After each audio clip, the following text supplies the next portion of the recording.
तो उसका जवाब भी जवाहरलाल नेहरू नहीं दे पाए। मैं सोचता हूं अशोक गहलोत जी इन दोनों बातों का जवाब देंगे। मुस्लिम तुष्टीकरण की पराकाष्ठा 5 वर्षों में अशोक गहलोत जी के शासन में हुई। जब भारत की सेना लाहौर तक पहुंच गई और हजारों सैनिकों को बंदी बना लिया गया, तब पाक अधिकृत कश्मीर क्यों पाकिस्तान को दे दिया गया? मुझे सोचता है कांग्रेस को आत्मचिंतन करना चाहिए कि आपका काला इतिहास जरा उठा के देख लो, उसके बाद कुछ बोलना चाहिए।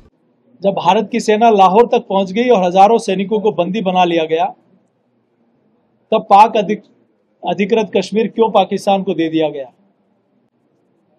जब अक्साई चीन हजारों वर्ग किलोमीटर जमीन चीन ने कब्जा कर लिया और भारत की संसद में जब सांसद महावीर त्यागी जी ने सवाल उठाया कि ये जमीन क्यों चीन ने कब्जा कर ली, तो नेहरू जी ने कहा ये जमीन बंजर है। तो सांसद महावीर त्यागी जी ने कहा कि सर से टोपी उतार के कि मेरे सर पे बाल नहीं है तो क्या गर्दन काट के फेंक देंगे क्या? तो उसका जवाब भी जवाहरलाल नेहरू नहीं दे पाए। मैं सोचता हूं अशोक गहलोत जी इन दोनों बातों का जवाब देंगे। अशोक गहलोत ने कहा है कि कन्हैयालाल हत्याकांड को 3 साल हो गए, एनआईए की जांच की अधूरी है और सिर्फ राजनीति के लिए बीजेपी ने इस मुद्दे को गरमाया। मुस्लिम तुष्टीकरण की पराकाष्ठा 5 वर्षों में अशोक गहलोत जी के शासन में हुई। यहाँ रामनवमी मनाने पर प्रतिबंध लगाया जाता था उस समय, बाकी जलसे होते थे। हनुमान जयंती पर प्रतिबंध लगाया जाता था, भगवान के भजन डीजे जलते थे उस पर प्रतिबंध लगाया जाता था। उदयपुर में तो भगवा पताका पर प्रतिबंध लगा दिया, उतरवा दी गई। अकबर महान के पाठ ये लोग पढ़ाते थे। मुझे सोचता है कांग्रेस को आत्मचिंतन करना चाहिए कि आपका काला इतिहास जरा उठा के देख लो, उसके बाद कुछ बोलना चाहिए। उनका एनआईए केस नहीं लेती तो हमारी सरकार में सजा हो जाती है।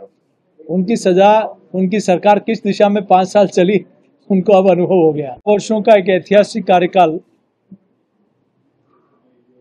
जो विकसित भारत से लेकर अमृत काल तक हम सब लोग देखें, रिफॉर्म, परफॉर्म और ट्रांसफॉर्म के चरितार्थ होते हुए देश देख रहा है। इस देश में गरीब कल्याण से लेकर जन कल्याण के कामों को जमीन पर उतरते हुए 11 वर्षों में देश की जनता ने देखा है। सीमा की सुरक्षा हो या आर्थिक रूप से सशक्त भारत को देखता हुआ भारत हो, मेडिकल के क्षेत्र में हो चाहे शिक्षा के क्षेत्र में हो, ऐतिहासिक काम पिछले 11 वर्षों में नरेंद्र मोदी जी के नेतृत्व में देश की जनता ने देखा है। सर्जिकल स्ट्राइक और एयर स्ट्राइक, ऑपरेशन सिंदूर की सफलता को भी नरेंद्र मोदी जी के नेतृत्व में देश की जनता ने देखा है। सोलर एनर्जी योग में दुनिया का नेतृत्व करते हुए भारत को देखा है। आज कृषि उत्पादन से लेकर डेयरी प्रोडक्ट हो, चाहे सोलर एनर्जी में भारत दुनिया का नेतृत्व करना हो, ये भी भारत ने देखा है। तो इन 11 वर्षों के ऐतिहासिक कालखंड में भारत सशक्त भारत, समृद्ध भारत और स्वस्थ भारत की परिकल्पना को लेकर एक विकसित भारत तक पहुंचने का रास्ता प्रशस्त कर रहा है।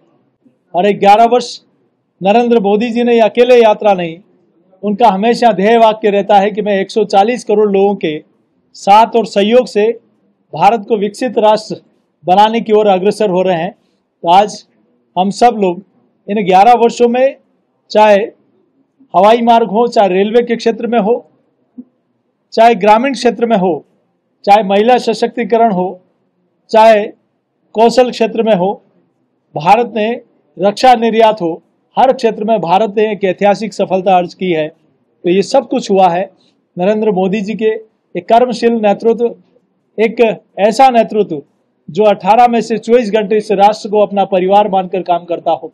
इस सफलता के लिए देश नरेंद्र मोदी जी का आभार प्रकट करता है कि भारत मोदी जी के नेतृत्व में विकसित भारत की जो आधारशिला आदरणीय मोदी जी ने रखी है, उसको पूरा होते हुए देश देख रहा है।